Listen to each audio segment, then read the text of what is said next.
रहीम अस्सलाम वालेकुम नाज़रीन, मैं हूं साकिब बशीर। नूर मुकद्दम कत्ल केस से मुतल्लिक इस्लामाबाद हाई कोर्ट से बड़ी अहम खबर आई है। काफ़ी दिनों से इसका इंतज़ार था।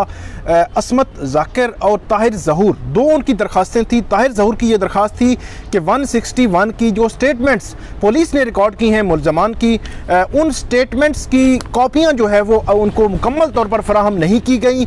अगरचे जो एडिशनल सेशन जज अता रबानी की कोर्ट में ये आया था कि तमाम कॉपीज़ फराहम कर दी गई हैं, लेकिन उनका ये था कि कुछ चीज़ें ऐसी पुलिस ने रिकॉर्ड की हैं जो उनको फराहम नहीं की गई। इसके अलावा दरियाफ्त से मुतल्लिक एक जो टर्म इस्तेमाल होती है, जो डायरी होती है पुलिस की, कि जो जितने भी पुलिस के स्टेप ले रही होती है, मुलाकातें कर रही होती है केस से मुतल्लिका लोगों से, तो उनको रिपोर्ट किया जाता है या लिखा जाता है। तो दरियाफ्त जो थी उनकी कॉपियाँ भी जो उनका मौक़िफ़ ये था कि ताहिर ज़हूर का कि वो नहीं दी गई। इसके अलावा असमत ज़ाकिर की जो दरख्वास्त थी वो भी अदालत के सामने थी। तो इस्लामाबाद हाई कोर्ट के जस्टिस आमिर फ़ारूक ने जो बड़ा फैसला दिया है उसमें आप ये कह सकते हैं कि 3 किस्म के रिलीफ जो हैं वो दिए गए हैं मुलजमान के वकला को और मुलजमान को, और 2 बड़े इंपॉर्टेंट जो रिलीफ थे वो उनको नहीं दिए गए, क्योंकि उनको बार बार जब सुप्रीम कोर्ट में केस था तब भी बात की जा रही थी कि जितना भी मटीरियल इस केस से मुतल्लिका है वो मुलजमान को मिलना ज़रूरी है। असद जमाल साहब जो है वो असमत ज़ाकिर की जानिब से इस केस को जो है वो उन्होंने आर्गू किया था, और फेयर ट्रायल और आर्टिकल 10A की वो बात कर रहे थे कि जितने भी इससे मुतल्लिका दस्तावेज़ात हैं वो हमें मिलना ज़रूरी हैं, इंक्लूडिंग CCTV फुटेज। तो अब अदालत ने ये फैसला दे दिया है, और असमत ज़ाकिर की जो दरख्वास्त थी वो CCTV फुटेज या डिजिटल जो एविडेंस है इस केस में उससे मुतल्लिका थी कि वो उनको प्रोवाइड किए जाएँ। और इन्हीं दोनों दरख्वास्तों में जो फ़र्द जुर्म आयद हुई थी, फ़र्द जुर्म आयद होने से पहले ये तमाम दस्तावेज़ात मुलजमान को मिलना ज़रूरी होता है, और उसके बाद 7 रोज़ का वक़्त जो है वो अदालत जो ट्रायल कोर्ट ने देना होता है, और उसके बाद ट्रायल शुरू किया जा सकता है। ये इनकी प्ली थी। इनमें जो अदालत ने फैसला दिया है वो आपके सामने मैं रख देता हूँ। सबसे पहले justice Aamir Farooq, Islamabad high court justice Aamir Farooq ने यह कहा है कि CRPC की 161 के तहत तफ्तीशी अफसर के सामने जितनी भी स्टेटमेंट्स रिकॉर्ड हुई हैं इस केस से मुतल्लिका, जो प्रोसिक्यूशन आने वाले वक्त में भी ट्रायल कोर्ट में पेश कर सकती है, उन तमाम की कॉपीज़ मुलजमान के वकला को फराहम की जाएँ। इसी के साथ अदालत ने यह कहा है कि जो अलग से रिकॉर्ड हुई हैं, किसी सतह पे भी किसी भी शक्ल में रिकॉर्ड हुई हैं, अगर वो 161 की डेफिनेटली 161 की अगर नहीं भी है तो वो जो रिकॉर्डेड सेपरेटली मतलब वो रिकॉर्ड हुई है वो स्टेटमेंट्स की कॉपियां भी मुलजमान के वकला को फराहम की जाएं, ये कहा है जस्टिस आमिर फ़ारूक। उन्होंने इसके अलावा अदालत ने कहा है कि तीसरा जो बड़ा रिलीफ दिया है मुलजमान के वकला को वो ये है कि दरियाफ्त से मुतल्लिका कि दरियाफ्त या जो डायरी उसको अगर कहें पुलिस की डायरी, तो अदालत ने कहा है कि उसकी कॉपीज़ जो है वो फराहम की जाएं मुलजमान के वकला को। तो ये जब एडिशनल सेशन जज अता रबानी के पास केस था तो तब भी मुलजमान के वकला ने ये आर्गू किया था कि कुछ ऐसी दस्तावेज़ात मौजूद हैं जो रिकॉर्ड पे नहीं हैं, हमें फराहम नहीं की गई, और ये फ़र्द जुर्म से आयद होने से पहले फराहम किया जाना ज़रूरी था।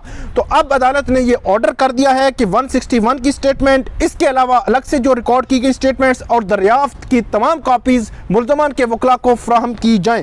2 काउंट से रिलीफ उनको नहीं मिले वो आपको मैं बताता हूं, लेकिन 3 चीज़ें कैसे उनकी हैंड ओवर होंगी उसका पूरा प्रोसेस अदालत ने बता दिया है कि ट्रायल कोर्ट इनकी कॉपीज़ जो है वो प्रोसीडिंग के दौरान मुलजमान को हैंड ओवर करेगी और उसको रिकॉर्ड पे लाएगी कि ये कॉपीज़ मुलजमान के फ़लाँ वकील को दे दी गई हैं। वो डेफिनेटली एक पूरा प्रोसेस होता है, तो उसी प्रोसेस के तहत जो है वो अदालत ने बता दिया है कि ये प्रोसेस जो है वो होगा, और उसके बाद ये कॉपीज़ जो है वो फराहम की जाएंगी। और इस पर जो 7 अक्टूबर का एडिशनल सेशन जज अता रबानी का फैसला था, इन 3 चीज़ों की हद तक वो अदालत ने कालअदम करार दे दिया है। अब 2 चीज़ें कौन सी हैं, वो है कि CCTV फुटेज से मुतालिक जो असमत आदम हैं उनकी दरख्वास्त थी कि उनको CCTV फुटेज फराहम की जाए। असद जमाल जो उनके वकील हैं उसने ये दरख्वास्त दी थी कि उनको ये CCTV फुटेज फराहम की जाए, लेकिन अदालत ने उनकी ये दरख्वास्त मुस्तरद कर दी है, खारिज कर दी है, कालअदम करार दे दिया है। और अदालत ने यह कहा है कि एडिशनल सेशन जज अता रबानी का जो फैसला है वो बरकरार रहेगा सीसीटीवी फुटेज ना देने की हद तक। तो सीसीटीवी फुटेज की जब बात की थी एडिशनल सेशन जज अता रबानी ने अपने फैसले में, यहां पर तो अदालत ने ऐसी कोई चीज नहीं लिखी, सिर्फ ये कहा है कि वो फैसला बरकरार रहेगा, मुल्ज़मान के वकला को सीसीटीवी फुटेज नहीं दी जा सकती। लेकिन जो अता रबानी है उन्होंने ये लिखा था कि क्योंकि सीसीटीवी फुटेज वायरल होने का खदशा है तो दोनों फरीक, मतलब मुल्ज़मान मुद्दई साइड और मुल्ज़मान की साइड, दोनों के लिए ये जो है वो बड़ा अहम है, उनकी रिस्पेक्ट के लिए कि ये वायरल ना हो और ये जो है वो पब्लिकली ना आए। तो इस खदशे के पेश नज़र उन्होंने कहा था कि ये सीसीटीवी फुटेज नहीं दी जा रही, लेकिन अगर ट्रायल के दौरान किसी लम्हे भी मुल्ज़मान के वकला ने कहा तो उसको डिस्प्ले किया जाएगा कोर्ट रूम में और उसके बाद उस पर वो जरा कर सकते हैं, वो सारी चीज़ें वो कर सकेंगे। अब उस फैसले को अदालत ने बरकरार रखा है। अगर मुल्ज़मान के वकला अब सुप्रीम कोर्ट नहीं जाते तो ये फैसला बरकरार रहता है। तो सीसीटीवी फुटेज ट्रायल कोर्ट के दौरान अगर मुल्ज़मान के वकला ने कहा तो उसको चलाया जाएगा और उसके बाद अगली फर्दर जो है वो प्रोसीडिंग होगी। लेकिन मेरा ये ख्याल है कि मुल्ज़मान के वकला सुप्रीम कोर्ट में भी जाएंगे।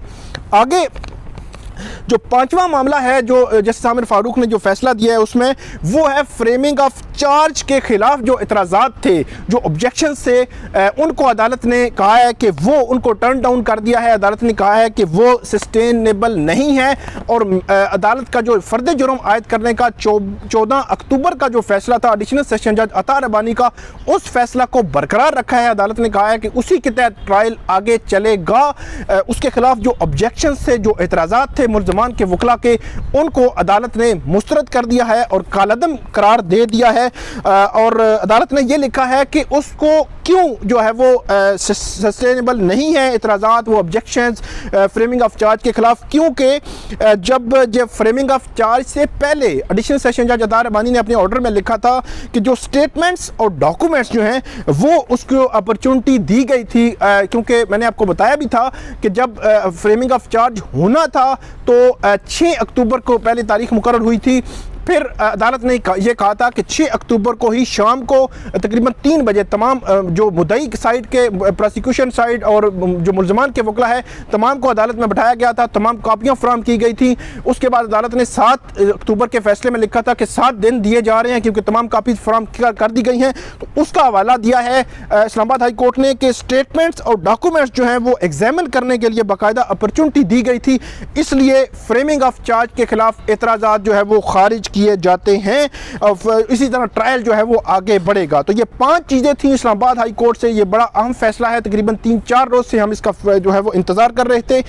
3 रिलीफ मुल्ज़मान को दिए हैं अदालत ने कि वो चीज़ें उनको फराहम की जाए, लेकिन सीसीटीवी फुटेज और फ्रेमिंग ऑफ चार्ज के खिलाफ जो ऑब्जेक्शंस थे, जो एतराज़ात थे, उनको अदालत ने मुस्तरद कर दिया है। अब कल इस पर बाकायदा तौर पर दूसरी समाअत होनी है, जब जो है वो इसमें विटनेस के जो गवाहों के बयानात हैं वो रिकॉर्ड होने हैं। 2 गवाहों के बयानात रिकॉर्ड हो चुके हैं और कल तवक्को है कि 5 गवाहों के बयानात रिकॉर्ड होंगे।